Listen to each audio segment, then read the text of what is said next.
Welcome back to Boom and Bust. The topic is social media and teen brains. We've got two experts with us, Dr. Samantha Bradshaw and Dr. Tracy Viancourt. Dr. Viancourt, obviously, listen, audience, the way I found these two wonderful people is I read a paper that they co-wrote on this very issue. And I'll start with you, Dr. Viancourt. Really, you were trying to sort of square the circle with privacy rights and freedom of thought and some of those major issues in our society, but in particular about that with respect to, as Samantha had indicated, these algorithms are there for a reason. So if you can maybe walk us through those kind of issues and how to square that circle between privacy and freedom and so forth. One thing I know is that parents don't have a good appreciation of what's happening on these social media platforms. So maybe I'll just describe that a little bit so we Sure. can see where the gaps are going to be and why this is problematic. So if I'm a teenage girl, I'm on social media, I'm on TikTok in particular. If I engage in content in any capacity, if I like it, if I look at the comments, if I share it, if I spend an extra nanosecond on it, TikTok thinks I like it. Then TikTok then sends me similar information. And you could get caught in a rabbit hole where you're not even in control of it in a sense. So your initial impression of the content is what's pushing similar content.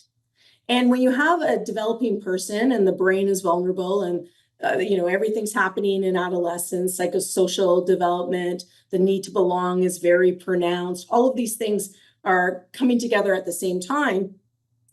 If you're in a rabbit hole that's pushing problematic content and that viewpoint seems normative, then that can influence how you behave, how you feel, and the like. And so this is what's happening. And so when we think about children's rights, we often don't think about that. We don't think about how we have enshrined rights, a right to free speech. We have enshrined rights to keep our contents of our minds private. And yet these algorithms are kind of exploiting that in a way that I don't know if it's actually keeping our thoughts private. In a way, they're mind reading and pushing information in a way that can really challenge an individual. Does that make sense? Yeah. It's an interesting way to look at it because what you're saying is that their right to privacy is a right to private thoughts, but the algorithms are so good that they can extract that from you and basically utilize that against your better judgment, I guess is the concern, exactly. Right? Well said. Very well summarized. So in a sense, it's like reading your mind. And so we as adults have a capacity to appreciate that that's happening. We understand that we're being manipulated. We still get manipulated, but we appreciate it a little bit better. But if I'm a 14-year-old and I'm lonely and I want to belong and I find a community that I think I'm belonging to, is it really fair? Is it really fair what's happening when I don't have the capacity to have consented to that type of push? And Dr. Bradshaw, please jump in. Yeah.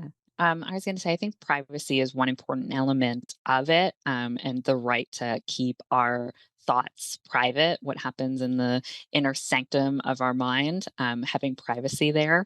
But the manipulation aspect that Tracy, you just kind of touched on is also really important here. We know that platforms like Facebook can have an emotional contagion effect. And so if they push content that makes people happy or that is like positive, people will feel those emotions. If they push content that is negative, people will feel those emotions. And so there is an actual kind of manipulation of our emotions and our thoughts and our feelings as we're engaging with certain kinds of content on the platform.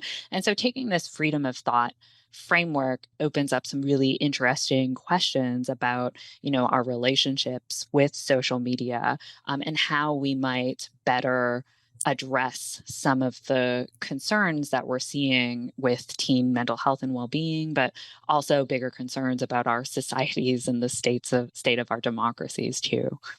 We've got 30 seconds to the break, Samantha.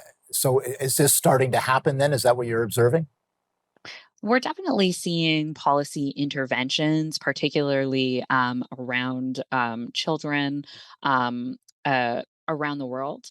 I think with both some success and some policy interventions are not quite hitting the mark yet. We're gonna definitely delve into that a little bit more. We're gonna take another break. We're back with our guests after these messages. Please stay with us.